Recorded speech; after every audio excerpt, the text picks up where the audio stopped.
Clean politics ಅಥವಾ clean politician.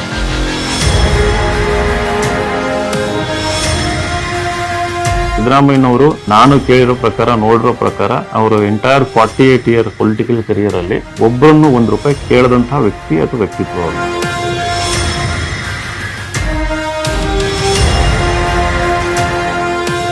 ಭ್ರಷ್ಟ ಅನ್ನೋದು ಅವರಿಗೆ ನೀವು ಅಪ್ಪಿತಪ್ಪಿನ ಕನಸಲ್ಲೂ ಕೂಡ ಹೇಳಕ್ಕಾಗಲ್ಲ.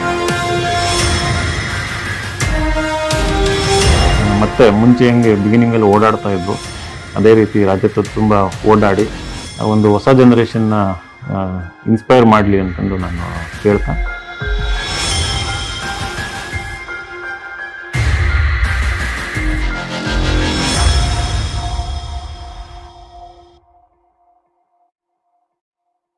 ಎಲ್ಲರಿಗೂ ನಮಸ್ಕಾರ. ನಿನ್ನೆ KR ಪೇಟೆನಲ್ಲಿ ಸನ್ಮಾನ್ಯ ಶ್ರೀ ಸಿದ್ದರಾಮಯ್ಯನವರು ತಮ್ಮ ರಾಜಕೀಯ ನಿವೃತ್ತಿನ ಘೋಷಣೆ ಮಾಡಿದ್ದಾರೆ.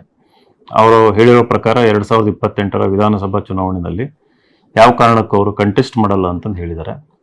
ಸೊ ಸುಮಾರು 48 ವರ್ಷಗಳ ಸುದೀರ್ಘ ರಾಜಕೀಯ ಜೀವನ, ಅಂದರೆ ಅಧಿಕಾರದಲ್ಲಿ ಇದ್ದಂಥ ರಾಜಕೀಯ ಜೀವನ, ಆಮೇಲೆ ಇನ್ನೆರಡು ವರ್ಷ ಹೋದ್ರೆ 50 ವರ್ಷ ಆಗ್ತದೆ 2028ಕ್ಕೆ.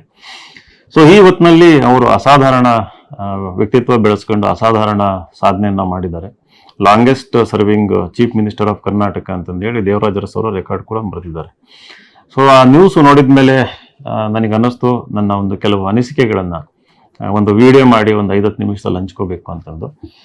ಸೊ ಮೊದಲನೇದಾಗಿ ಈ ಒಂದು ಕರೆಂಟ್ ಪೊಲಿಟಿಕಲ್ ಸಿಚುವೇಶನ್ನಲ್ಲಿ, ಪ್ರಸ್ತುತ ರಾಜಕೀಯ ಪರಿಸ್ಥಿತಿನಲ್ಲಿ ಅತ್ಯಂತ ಹಿಂದುಳಿದ ಜನಾಂಗಕ್ಕೆ ಸೇರಿದ ಒಬ್ಬ ವ್ಯಕ್ತಿ 8 ವರ್ಷ ಮುಖ್ಯಮಂತ್ರಿ ಆಗುವಂಥದ್ದು ಅದು ಖಂಡಿತವಾಗಿಯೂ ಅಸಾಧ್ಯ ಅನ್ನೋ ಒಂದು ಪರಿಸ್ಥಿತಿ ಇವತ್ತಿನ ರಾಜಕೀಯದಲ್ಲಿದೆ, ಕರ್ನಾಟಕದಲ್ಲಿದೆ. ಏನು ನಮ್ಮ ಐಡೆಂಟಿಟಿ ಪಾಲಿಟಿಕ್ಸ್ ಅಂತ ನಡೀತದೆ ಕರ್ನಾಟಕದಲ್ಲಿ, ಜಾತಿ ಆಧಾರಿತ ರಾಜಕಾರಣ ನಡೀತದೆ. ಸೊ ಇಲ್ಲಿ ಡಾಮಿನೆಂಟ್ ಕಾಸ್ಟ್ಗಳನ್ನ ಜೊತೆ ಕರ್ಕೊಂಡು ಅಥವಾ ಎದುರಾಕೊಂಡು ಅವರು ಆ ಮಟ್ಟಕ್ಕೆ ಒಂದು ಹುದ್ದೆನ ಅಲಂಕರಿಸಿದ್ದು ಒಂದು ಅತಿ ದೊಡ್ಡ ಸಾಧನೆ ಅಂತ ನಾನು ಭಾವಿಸ್ತೀನಿ. ಅದು ಯಾರು ಇವತ್ತು ಶೋಷಿತ ವರ್ಗಗಳಿಗೆ ಸೇರಿದಂಥ ಯುವಕರು, ಯುವ ಮುಖಂಡರು ಒಂದು ಹೋರಾಟ ಮಾಡ್ತಾ ಇದ್ದಾರೆ ಗ್ರಾಸ್ ರೂಟ್ ಲೆವೆಲ್ ಅಲ್ಲಿ, ಅವರಿಗೆ ಸಿದ್ದರಾಮಯ್ಯನವರು ಒಂದು ಸಾಧ್ಯತೆಯನ್ನು ತೋರಿಸಿದ್ದಾರೆ. ಅಂದ್ರೆ ನೀವು ಮನಸ್ಸು ಮಾಡಿದ್ರೆ, ನೀವು ಕೆಲವೊಂದು ಇಂಟೆಲಿಜೆನ್ಸ್ ಬೆಳೆಸ್ಕೊಂಡ್ರೆ, ಬುದ್ಧಿವಂತರಾದ್ರೆ, ರಾಜಕಾರಣದಲ್ಲಿ ಯಾವ ರೀತಿ ನೀವು ಉನ್ನತ ಅಧಿಕಾರಕ್ಕೆ ನೀವು ಮೌಲ್ಯಗಳನ್ನ ಲಾರ್ಜ್ಲಿ, ನಾನು ಅವ್ರು ಪರ್ಫೆಕ್ಟ್ ಇದ್ರು ಅಂತ ಹೇಳಲ್ಲ, ಲಾರ್ಜ್ಲಿ ಹಲವಾರು ಮೌಲ್ಯಗಳನ್ನ ಉಳಿಸ್ಕೊಂಡು ನೀವು ಅತ್ಯುನ್ನತ ಹುದ್ದೆಗೆ ಹೋಗ್ಬೋದು ಅನ್ನೋದನ್ನ ಒಂದು ಸಾಧ್ಯತೆ ತೋರಿಸಿದ್ದಾರೆ. ಆ ಒಂದು ಕಾರಣಕ್ಕೆ ನಾವೆಲ್ಲರೂ ಅವರಿಗೆ ಚಿರಋಣಿಯಾಗಿರ್ಬೇಕಾಗತ್ತೆ. ಯಾಕಂತಂದ್ರೆ ನಾವು ಮುಂದಿನ ದಿನಗಳಲ್ಲಿ ಯಾರ್ಯಾರು ಇವತ್ತು ರಾಜಕಾರಣದಲ್ಲಿ ನಾವು ಬಂದಿದ್ದೀವಿ, ಮುಂದಿನ ಇನ್ನೊಂದು ಕೆಲವು ವರ್ಷಗಳಲ್ಲಿ ಹಲವಾರು ಯುವಕರು ಬರ್ತಾರೆ, ಅವರಿಗೆ ಒಂದು ಮಾರ್ಗ ಹಾಕೊಟ್ಟಿದ್ದಾರೆ. ಎರಡನೇದಾಗಿ ಅವರ ಒಂದು, ನೀವು 48 ವರ್ಷಗಳ ಸುದೀರ್ಘ ರಾಜಕೀಯ ಜೀವನನ ವಿಶ್ಲೇಷಣೆ ಮಾಡಿದ್ರೆ, ಯಾಕಂದ್ರೆ ಹಲವಾರು ಭಾಷಣಗಳಲ್ಲಿ, ಹಲವಾರು ಲೇಖನಗಳಲ್ಲಿ ಮತ್ತು ಅವರೇ ಒಂದು ಸಂದರ್ಶನಗಳಲ್ಲಿ ಇದೆಲ್ಲ ವ್ಯಕ್ತ ಆಗಿದೆ. ಅವರು ಎಲ್ಲೂ ಕೂಡ again to the large extent ಅವರ ಮೌಲ್ಯಗಳನ್ನ ಕಾಂಪ್ರಮೈಸ್ ಮಾಡ್ಕೊಳ್ಳಿಲ್ಲ, ಬಟ್ ಬಹಳ ಬುದ್ಧಿವಂತಿಕೆಯಿಂದ ಮೇಲ್ ಬಂದರು.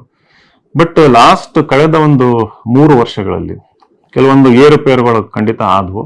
ಬಟ್ ನಾವು ಅವನ್ನ ಸೈಡಿಗಿಟ್ಟು ಲಾರ್ಜರ್ ಕಾಂಟೆಕ್ಸ್ಟ್ ಅಲ್ಲಿ, ಅಂದ್ರೆ ಲಾರ್ಜರ್ ಕಾಂಟೆಕ್ಸ್ಟ್ ಅಂತಂದ್ರೆ ಇವತ್ತು ಭಾರತದ ರಾಜಕೀಯ ಪರಿಸ್ಥಿತಿನಲ್ಲಿ ಒಬ್ಬ ಪ್ರಜಾಪ್ರಭುತ್ವವಾದಿ, ಆಮೇಲೆ ಒಬ್ರು ಸಮಾಜವಾದಿ, ಜನಪರ ಕಾಳಜಿ ಇರುವಂತ ಒಬ್ಬ ರಾಜಕಾರಣಿ ಇಷ್ಟು ಎತ್ತರಕ್ಕೆ ಬಂದಿದ್ದು ಒಂದು ಅತಿ ದೊಡ್ಡ ಸಾಧನೆ ಅಂತಂದು ನಾವು ಪರಿಗಣಿಸ್ಬೇಕಾಗ್ತದೆ. ಹಂಗಾಗಿ ಕಳೆದ 3 ವರ್ಷದಲ್ಲಿ ಕೆಲವೊಂದು ಹೆಚ್ಚು ಕಮ್ಮಿ ಆಗಿದಾವೆ, ಇಲ್ಲ ಅಂತಂದಲ್ಲ. ಈಗ ಮೊನ್ನೆ ನಾನು ಬೈ ಎಲೆಕ್ಷನ್ ನಲ್ಲಿ ದಾವಣಗೆರೆ ಕ್ಷೇತ್ರದಲ್ಲಿ ಏನು ಶಾಮನೂರ್ ಕುಟುಂಬಕ್ಕೆ ಒಂದು ಟಿಕೆಟ್ ಸಿಕ್ಕಿತ್ತು, ಅದನ್ನ ವಿರೋಧಿಸಿ ಅವರಿಗೆ ಸೋಲಾಗಬೇಕು ಅಂತಂದು ಅನಿವಾರ್ಯ ಕಾರಣಗಳಿಂದ ಒಂದು BJP ಅಭ್ಯರ್ಥಿಗೆ ಸಪೋರ್ಟ್ ಮಾಡಿದೆ. BJP ಅಭ್ಯರ್ಥಿ ಕೂಡ ST ಕ್ಯಾಂಡಿಡೇಟ್ ಆಗಿದ್ರು, ಒಬ್ಬ ಸಾಮಾನ್ಯ ಕಾರ್ಯಕರ್ತ ಆಗಿದ್ರಿಂದ ನಾನು ಬಹಳ ಹುಮ್ಮಸ್ಸಿನಿಂದ ಅವರಿಗೆ ಸಪೋರ್ಟ್ ಮಾಡಿದ್ದೆ. ಆ ಒಂದು ಸಂದರ್ಭದಲ್ಲಿ ಕೆಲವೊಂದು ಸಂದರ್ಶನಗಳಲ್ಲಿ ಸನ್ಮಾನ್ಯ ಶ್ರೀ ಸಿದ್ದರಾಮಯ್ಯನವ್ರನ್ನ ಟೀಕೆ ಮಾಡಬೇಕಾಗಿ ಬಂತು. 24ರ ಚುನಾವಣೆಯಲ್ಲಿ, ಲೋಕಸಭಾ ಚುನಾವಣೆಯಲ್ಲಿ ದಾವಣಗೆರೆಯಿಂದ ನಾನು ಟಿಕೆಟ್ ಕೇಳಿದ್ದೆ. 1 ವರ್ಷ ಓಡಾಡಿದ್ದೆ, 605 ಕಿಲೋಮೀಟರ್ ಪಾದಯಾತ್ರೆ ಮಾಡಿದ್ದೆ, ಹಳ್ಳಿಗೂ ಹೋಗಿದ್ದೆ. ಆಮೇಲೆ ಅವರನ್ನು ವಿಶ್ವಾಸಕ್ಕೆ ತಗೊಂಡು ಅವರ ಒಂದು ಭರವಸೆ ಇತ್ತು. ಕೊನೆಯ ಗಳಿಗೆನಲ್ಲಿ ಮತ್ತೆ ಅದೇ ಶಾಮನೂರ್ ಕುಟುಂಬಕ್ಕೆ, ಆಲ್ರೆಡಿ ಅವ್ರ ಮನೆಯಲ್ಲಿ ಮಿನಿಸ್ಟ್ರು MLA ಇದ್ರು, ಮತ್ತೆ MP ಟಿಕೆಟ್ ಕೊಟ್ಟಿದ್ದು. ಅದು ದಾವಣಗೆರೆ ಜಿಲ್ಲೆಯ ಏನು ಜನಗಳ ಒಂದು ಅಭಿಪ್ರಾಯಕ್ಕೆ ವಿರುದ್ಧವಾಗಿ ಇತ್ತು, ಅವರ ಒಂದು ಅಪೇಕ್ಷೆಗೆ ವಿರುದ್ಧವಾಗಿತ್ತು. ಹಾಗೆ ರಾಜ್ಯದ ಏನು ಒಂದು ಲಾರ್ಜ್ಲಿ ಶೋಷಿತ ವರ್ಗಗಳ ವಿರುದ್ಧನೂ ಕೂಡ ಒಂದು ನಿರ್ಧಾರ ಆಗಿತ್ತು. ಅದು ಸಿಕ್ಕಿದ್ರೆ ಬಹುಶಃ ಟಿಕೆಟ್ ಸಿಕ್ಕಿದ್ರೆ ಬಹುತೇಕ ಇವತ್ತು ದಾವಣಗೆರೆ MP ಆಗೋ ಸಾಧ್ಯತೆ ಇತ್ತು. ಅದಾದ್ಮೇಲೆ ಆಯ್ತು, ಅದಾದ್ಮೇಲೆ ಒಂದು ವರ್ಷ ನಾನು ಎಲ್ಲಿ ಅವ್ರ ಬಗ್ಗೆ ಮಾತಾಡಕ್ ಹೋಗ್ಲಿಲ್ಲ.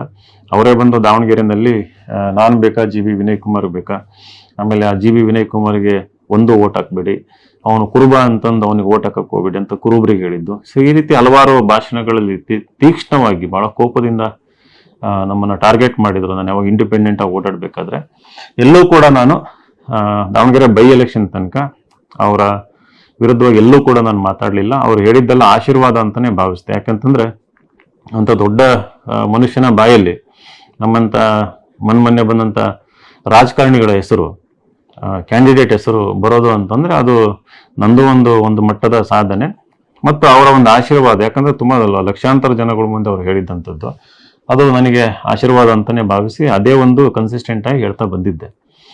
ಬಟ್ ದಾವಣಗೆರೆ ಬೈ ಎಲೆಕ್ಷನ್ ನಲ್ಲಿ ಯಾವಾಗ ನಾನು ಒಂದು ಪ್ರೆಸ್ ಮೀಟ್ ಮಾಡಿ ಅಲ್ಲಿ 90,000 ಮುಸ್ಲಿಮ್ಸ್ ಇರೋದ್ರಿಂದ ಅವ್ರಿಗೆ ಟಿಕೆಟ್ ಸಿಗ್ಬೇಕಂತ ಹೇಳಿದ್ದೆ.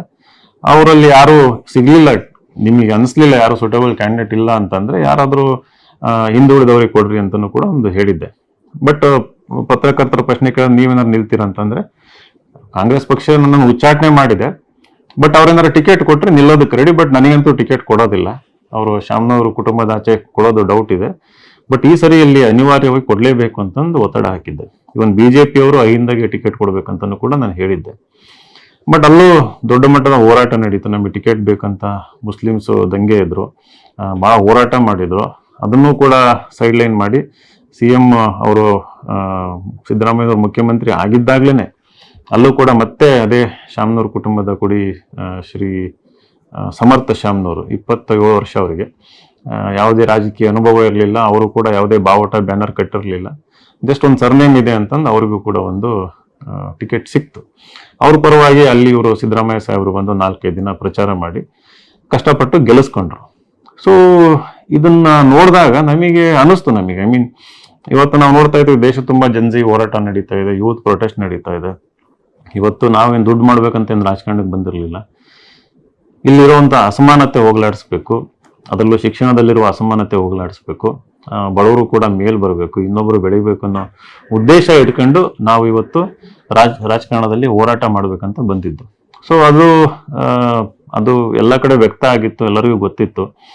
ಬಟ್ ಈ ತರ ಒಂದು ರೀತಿ ಭ್ರಮ ನಿರಸನ ಆದಾಗ ಆ ಒಂದು ಬೈ ಎಲೆಕ್ಷನ್ ನಲ್ಲಿ ಅಗೇನ್ ಅನಿವಾರ್ಯವಾಗಿ ಯಾಕೆ ಸಿದ್ದರಾಮಯ್ಯನವರು ಏನೋ ಒಂದು ಸಾಮಾಜಿಕ ನ್ಯಾಯ ಅಂತಂದು ಭಾಷಣ ಮಾಡ್ತಾರೆ, ಈ ವಿಚಾರದಲ್ಲಿ ಯಾಕೆ ಅವರು ಸ್ವಲ್ಪ ಕಾಂಪ್ರಮೈಸ್ ಆದ್ರು ಅನ್ನೋ ಒಂದು ಕೋಪಕ್ಕೆ ನಾವು ಮಾತಾಡಿದ್ ನಿಜ. ಬಟ್ ಆ ಬೈ ಎಲೆಕ್ಷನ್ ಮುಗಿದೋಗಿದೆ. ಇವಾಗ ಸುಮಾರು ಒಂದು 6 ತಿಂಗಳಾದ್ಮೇಲೆ ಇವಾಗ ಸಮಾಧಾನವಾಗಿ ಕಾಮಾಗಿ ಕೂತ್ಕೊಂಡು ಯೋಚನೆ ಮಾಡಿದಾಗ ಆ ನಿರ್ಧಾರಗಳು ತಪ್ಪು ಅಂತ ಖಂಡಿತ ನಾನು ಭಾವಿಸಿದ್ದೀನಿ. ಯಾವ ನಿರ್ಧಾರ, ನನಗೆ ಟಿಕೆಟ್ ಕೊಡದೇ ಇರ್ಬೋದು, ಬೈ ಎಲೆಕ್ಷನ್ ನಲ್ಲಿ ಮುಸ್ಲಿಮರಿಗೆ ಟಿಕೆಟ್ ಕೊಡದೇ ಇರ್ಬೋದು. ಬಟ್ ಅವೆರಡನ್ನು ಸೈಡಿಗೆ ಇಟ್ಟು ಒಂದು ಲಾರ್ಜರ್, ಆಗ್ಲೇ ನಾನು ಬಿಗಿನಿಂಗ್ ಅಲ್ಲಿ ಹೇಳ್ದಂಗೆ ಲಾರ್ಜರ್ ಕಾಂಟೆಕ್ಸ್ಟ್ ಅಲ್ಲಿ ನೋಡಿದ್ದೆ ಅಂತಂದ್ರೆ ಏನೊಂದು ಕ್ಲೀನ್ ಪಾಲಿಟಿಕ್ಸ್ ಅಥವಾ ಕ್ಲೀನ್ ಪೊಲಿಟಿಷಿಯನ್ ಸಿದ್ದರಾಮಯ್ಯನವರು ನಾನು ಕೇಳಿರೋ ಪ್ರಕಾರ, ನೋಡಿರೋ ಪ್ರಕಾರ ಅವರು ಎಂಟೈರ್ 48 ಇಯರ್ ಪೊಲಿಟಿಕಲ್ ಕರಿಯರ್ ಅಲ್ಲಿ ಒಬ್ಬರನ್ನು ₹1 ಕೇಳದಂತಹ ವ್ಯಕ್ತಿ ಅಥವಾ ವ್ಯಕ್ತಿತ್ವ ಅವ್ರದ್ದು. ಭ್ರಷ್ಟ ಅನ್ನೋದು ಅವ್ರಿಗೆ ನೀವು ಅಪ್ಪಿತಪ್ಪಿನ ಕನ್ಸಲ್ಲೂ ಕೂಡ ಹೇಳಕ್ಕಾಗಲ್ಲ. ಅವ್ರು ಅಷ್ಟೊಂದು ಕ್ಲೀನ್ ರಾಜಕಾರಣಿಯಾಗಿದ್ದವರು. ಅದು ಅಗೇನ್ ನಮ್ಮಂಥವ್ರಿಗೆಲ್ಲ ದೊಡ್ಡ ಮಾದರಿ. ಎರಡನೇದಾಗಿ ಅವರು ಏನು ಒಂದು ಮುಖ್ಯಮಂತ್ರಿ ಹುದ್ದೆಗೆ ಏರ್ಬೇಕಾಗಿತ್ತು, ಹಾಗಾಗಿ ಅಲ್ಲಿ ಇಲ್ಲಿ ಸ್ವಲ್ಪ ಬುದ್ಧಿವಂತಿಕೆ ಉಪಯೋಗಿಸಿ ಡಾಮಿನೆಂಟ್ ಕಮ್ಯುನಿಟೀಸ್ಗಳನ್ನ ಸ್ವಲ್ಪ ಮ್ಯಾನೇಜ್ ಮಾಡ್ತಾ ಬಂದ್ರು. ಆ ಮ್ಯಾನೇಜ್ ಮಾಡಬೇಕಾದ್ರೆ ಅಲ್ಲಿ ಇಲ್ಲಿ ಸಣ್ಣ ಪುಟ್ಟ ಈ ರೀತಿ ಲೋಪದೋಷಗಳು ಆಗಿದ್ದಾವೆ. ಅದು ನಾವೆಲ್ಲ ಅನುಭವಿಸಿದೀವಿ. ಈಗ ದೇವರಾಜ ಅರಸು ನಂತರ ಯಾರಾದರೂ OBCಗಳನ್ನ ಲಾರ್ಜ್ ವೇನಲ್ಲಿ ಇನ್ಸ್ಪೈರ್ ಮಾಡಿದ್ದಾರೆ, ನೀವು ರಾಜಕೀಯ ಬೆಳಿಬೇಕು ಅಂತಂದು. ಇವಾಗ ರಾಜಕೀಯವಾಗಿ ಕರೆದು ಬೆಳೆಸೋದು ಅಷ್ಟೇ ಅಲ್ಲ, ಅದನ್ನೇ ನಾವು ಇಟ್ಕೊಂಡು ಕೂರೋದಲ್ಲ. ನೀವು ಬೆಳೆಸೋದಕ್ಕಿಂತ ನೀವು ಬೆಳಿಬಹುದು ಅನ್ನೋ ಒಂದು ಸಾಧ್ಯತೆ ಮಾಡಿ ತೋರಿಸಿದ್ದಾರೆ. ಅವರ ಇನ್ಫ್ಯಾಕ್ಟ್ ಸ್ವಲ್ಪ ಜನ ನಾನು ಮಾತಾಡಿದಾಗ ಯಾಕೆ ಹಿಂಗೆ ಟಿಕೆಟ್ ಕೊಡ್ಸಲ್ಲ ಅಂತ ಹೇಳಿದಾಗ ಅವರು ಒಂದು ಮಾತು ಹೇಳ್ತಾರಂತೆ, ಇದು ಎಷ್ಟು ನಿಜನೋ ಸುಳ್ಳ ಗೊತ್ತಿಲ್ಲ, ಬಟ್ ನಿಜ ಅಂತ ನಾನು ಭಾವಿಸಿದ್ದೀನಿ. ಅವರು ಸ್ವಂತ ಶಕ್ತಿಯಿಂದ ಮೇಲು ಬಂದ್ರೆ ಅವರು ಲಾಂಗ್ ಟರ್ಮ್ ಅಲ್ಲಿ ರಾಜಕೀಯವಾಗಿ ಇರ್ತಾರೆ, ಬಹಳ ಎತ್ತರಕ್ಕೆ ಬೆಳೀತಾರೆ ಅಂತ ಹೇಳ್ತಾರಂತೆ. ನಾನು ಹೆಂಗೆ ಬೆಳೆದು ಬಂದಿದ್ದೀನಿ ಕಷ್ಟಪಟ್ಟು, ಅವರು ಹಂಗೆ ಬೆಳೆದು ಬರಲಿ ಅಂತ ಹೇಳ್ತಾರೆ. ಸೊ ಇದನ್ನ ಕೆಲವೊಬ್ಬರಿಗೆ ಇಮಿಡಿಯೇಟ್ಲಿ ಕೇಳಿದಾಗ ಅನ್ನಿಸ್ಬೋದು ಯಾಕೆ ಇವರು ಬೆಳೆಸಲ್ಲ ಅಂತಂದು. ಬಟ್ ನೀವು ನಿಧಾನವಾಗಿ ಯೋಚನೆ ಮಾಡಿ ನೋಡಿದಾಗ ಇದು ಸರಿ ಅಂತ ಅನ್ಸುತ್ತೆ. ಯಾಕಂದ್ರೆ ನಾವು ಸ್ಟ್ರಗಲ್ ಮೂಲಕನೇ ಮೇಲ್ ಬರಬೇಕಾಗುತ್ತೆ. ಬಟ್ ಅಟ್ಲೀಸ್ಟ್ ಒಂದು ಸಪೋರ್ಟಿಂಗ್ ಎನ್ವಿರಾನ್ಮೆಂಟ್ ಆದ್ರೂ ಕ್ರಿಯೇಟ್ ಮಾಡಬೇಕಾಗುತ್ತೆ. ಸೊ ಇವತ್ತು ಆ ಒಂದು ಗ್ರಾಸ್ ರೂಟ್ ಲೆವೆಲಲ್ಲಿ ಹೋರಾಟ ಮಾಡ್ಕೊಂಡು, ಪ್ರತಿಭಟನೆ ಮಾಡ್ಕೊಂಡು, ಜನಪರ ಕೆಲಸ ಮಾಡ್ಕೊಂಡು ನಾವು ಹಂತವಾಗಿ ಮೇಲ್ ಬಂದ್ವಿ ಅಂತಂದ್ರೆ ಒಂದು ಜನಶಕ್ತಿ ಸಂಪಾದನೆ ಆಗ್ತದೆ.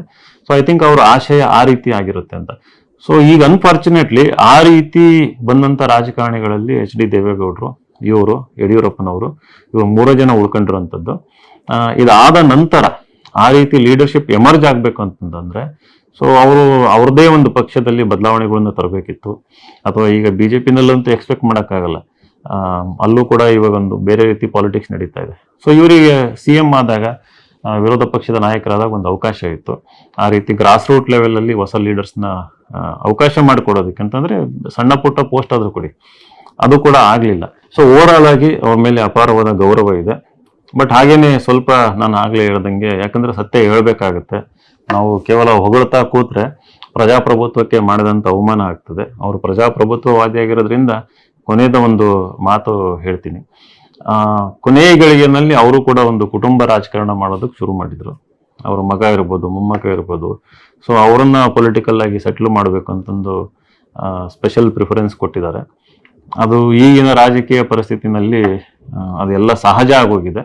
ಬಟ್ ನನ್ನ ಪರ್ಸನಲ್ ಪರ್ಸ್ಪೆಕ್ಟಿವ್ ಇಂದ ಅದು ಖಂಡಿತ ತಪ್ಪು. ಅದು ಬೇರೆಯವ್ರಿಗೂ ಕೂಡ ಅವಕಾಶನ ಕೊಡ್ಬೋದಾಗಿತ್ತು. ಬಟ್ ಅವರ ಮಕ್ಕಳು, ಮೊಮ್ಮಕ್ಕಳು, ಏನು ಇವರೊಂದು ವ್ಯಕ್ತಿತ್ವ ಇತ್ತು, ಇವರೊಂದು ಸಾಧನೆ ಇತ್ತು, ಒಂದು ಕ್ಲೀನ್ ಇಮೇಜ್ ಇತ್ತು, ಎಸ್ಪೆಷಲಿ ಕ್ಲೀನ್ ಆಗಿರೋದು ಅಂದ್ರೆ ನಾನ್ ಕರಪ್ಟ್ ಆಗಿರೋಂಥದ್ದು.